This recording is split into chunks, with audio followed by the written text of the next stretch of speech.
And we've been doing live interviews all week long with speakers and thought leaders and other folks that help run the conference. And right now I'm very excited. Lyssa Adkins is here. Thank you for coming. You're welcome. Actually, I'll give you a hug. Oh, we'll do the hug man. thing. Okay. Thank you. Always do the hug thing. Fresh out of your Stalwarts session. Yeah, man. So Stalwarts is, first I'll try to, you can fix it after I describe Well, it. I don't know. The super experts, the people that are the ones that everyone goes to when they have questions. Yeah. You get to sit there and people throw questions at you all morning long. Yep. Well, just for an hour and 15 minutes. It'd be Okay. kind of tough to do all morning long. It would. Unless it was Ron and Chet, they would just never stop talking. And if you're not familiar with Lyssa, you should be. But I always describe you as the coach whisperer. Like when I tell people, which is my thing, That's not hers. sweet. You're the person that the coaches go to when the coaches Yeah. are trying to get better, and that's your whole thing. That's It's all it. That's focused it. It's on been my teaching people how to mission be for a better long coaches, time. Yeah. which is awesome. So thank you for helping them get better at what they do. Yeah, you're welcome. So you just got out of Stalwarts, and you got asked a pretty I did. powerful question. I did. Well, there were a lot of powerful questions, and I had to really negotiate with the crowd. Like, okay, I'm going to stop and think sometimes. Okay. Because I don't really know what the most important thing is to say. I can natter on, but I want to give you something I think is key. Yeah, so this question was, we're here at 2017, so how has Agile changed since 2007, like the last 10 years, and did I predict that was going to happen? And 2027, right? 10 more years, Lyssa, what do you think it will be like then? And Zombies and post-apocalyptic nightmare. Well, that's actually part of my answer. Oh, all right. Because it was fascinating. So what this woman did was that she helped me connect something that I have been struggling with for the last month. So in June and July, I went to Peru. Yeah. And I spent 4 weeks there, 2 weeks of which was with my daughter doing jungle conservation volunteer work. Which is amazing. Yeah. Oh my gosh. The posts and the pictures were incredible. Yeah, she's one of these world changer kids. She's like, oh yeah, getting a double major in human rights and social justice. Oh, and yeah, and on the side, the other major is environmental sustainability, right? So, and then she finds these amazing programs where she can go live it. Yeah. Right? And so she invited me to go with her. I'm like, well, great opportunity, right? Yeah, who's not going to turn down with their kid? Yeah, right? Yeah. Right. And so your 19-year-old wants you to I go know, somewhere with them? Yes, I don't care where it is. I'm going. My daughter's like, I'll still hang out. I'm like, you're 17, you're willing to, I don't get that. Yeah. But thank well, you. You know what? Take it. Yeah, I gratefully take it. And you should take it too. I think it's a sign of some kind of good parenting, maybe. My wife's great at that. I'm just... Anyway. So, I had this experience in Peru that she helped me connect in with what I'm hoping we see in 10 years from now. And we were in the jungle, as I mentioned. Now, to set the stage, when I say we were in the jungle, we were in the rainforest, close to the border of Bolivia, a good hour or two downriver from electricity. Okay? So this was not like Eco Lodge. No, you're like out there in it. This was out there in it, sweating 24/7 in the jungle. The jungle is nasty, big bugs. Oh my God, the tarantulas right in the middle of the path as you're walking. Oh. And then we had one little tarantula come out of a pineapple plant. And when I was out there mapping the agroforest that they're doing experiments in, and the woman said, oh, look, it's a baby. It made a tunnel in my pineapple plant. And I'm going, great. I'm not eating any more loving pineapple. it. Loving this. Yeah, it was a gorgeous spider. But yeah, creepy crawly to the max. Yeah. Creepy crawly to the max. And sweaty and muddy. And nothing dries. I mean, the humidity is so amazing that nothing actually dries. So it's all the time. Yes, all the time. You break a sweat making the bed. Yeah. I'm telling you. So it's a really harsh environment, and it's like, if I think about different faces of the divine feminine in the world, I think what I got in touch with is that the jungle is like childbirth. It is messy and nasty, and there's a lot of grunting and swearing, and so worth it. It's like, the jungle births all this biodiversity. Yeah. And as I was flying into the rainforest, the cloud cover is so thick that I'm like, I had this epiphany, like, oh my gosh, these are the lungs of the planet. Yeah. That's what these clouds are. These clouds are what is going to clean our air so that we can keep breathing, right? So that's the post-apocalyptic zombie piece of this, which is that later in the trip, when we had come out of the jungle and we had a hot shower, hot water coming out of, what sorcery is this? Hot water coming out of the faucet. It was, it was great. And we're standing there at Machu Picchu, overlooking the city. We have this amazing guide. I loved him to death. His name is Jimmy. And so he is from the line of the Incans. His first language was Quechua, which is the Incan language. Wow. And so he knows a lot. He times this beautifully. The sun is coming across the mountains and just shining right down on the cities. He starts telling us about the history. Also, the fog lifts over here, and we're able to see the snow-capped Andes, right? Okay. And I make this point about, oh, my gosh, look at those Andes. Yeah.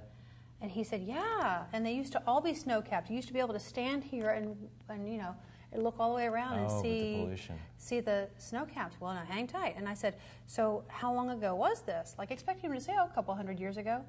And he said, how'd you know? He said 10 years. Yeah. He said, oh yeah, 10 years ago. And I started to cry. Yeah. Because I had just actually connected up the fact. Fast. Yeah, that it's fast. And I had connected up the fact that the snow on those snow-capped Andes is what makes the water that flows down the Madre de Dios River, where I was, that flows into the Amazon, that creates all this biodiversity and creates air that we breathe. And the pineapple that the spider lives in. Right. Yeah. Right. So what's going to happen to that pineapple plant and that spider when there's no more water? Yeah. Because when I was on the Amazon, in a 3-day period, the river went from close to the riverbanks all the way down, so like about 20 feet in 3 days. But that's not because of the pollution, is it? Isn't it? Well, so I asked the woman who's in this conservation thing. She lives there at this camp. I said, so if this isn't tidal, like what is this? Why is this fluctuating so much? She said, well, the Amazon River is really sensitive to downstream water.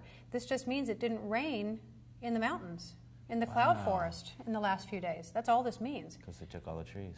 Yeah. Wow. Well, I don't even know exactly why, but bottom line is that we don't have snow on those snow-capped mountains. Right. There ain't nothing to melt. And so I keep thinking, like, what happens? What happens when there isn't water to run through and create the Amazon? Yeah. And I hope we don't have to find out.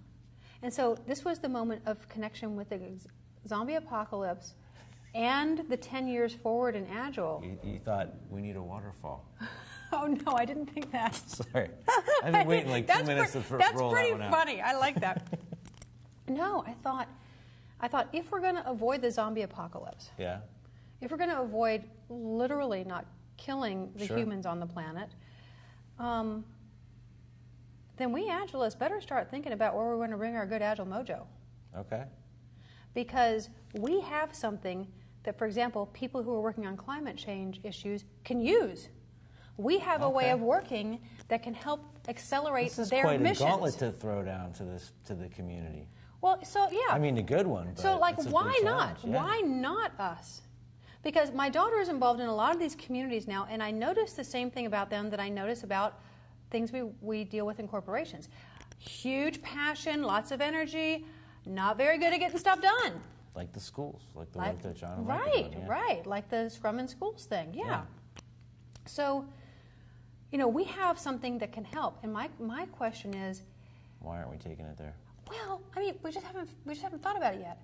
But I'm like, okay, so let's think about this. We're so busy fighting amongst ourselves about what scaling method should we use, and what does this mean, and what does that mean, and if that fuels you, stay there, great, no problem. Right. But if you're asking the question, what place is worthy of me? Yeah. And what I'm here to do to bring Agile. And how can I help make the world a better place? Yeah. I mean, so I'm imagining 10 years from now that at this conference, we're talking about how Agilists are helping other people solve global problems. That's awesome. So Tardif and I were talking about, you know, I was like, yeah, well, the visionary people come in here, and he's like, man, I'm like, no, not you, but Lyssa's coming. Oh. So you just totally checked the box on that one. That's awesome. Well, it's a throwing down the gauntlet for myself too. Yeah. Actually, because I got really clear that I have to do something related to our global environment. That's great. And I don't know how I'm going to do it. But I know next year we'll be talking about that. Yeah, the intention is there. The intention is set, and I just feel there's this poem that haunts me. It haunts me, and it's a guy named Dellinger is his last name. I can't remember his first name. Wrote it, and it starts, the voice of my great granddaughter is haunting me. Yeah. Have you heard this poem? I haven't heard, but I get. Oh my gosh, it's unbelievable. And basically, it says things like, "What did you do when the seasons failed? Wow. What did you do when animals started disappearing?" Nothing so far. I've done nothing so far except think about it. Yeah.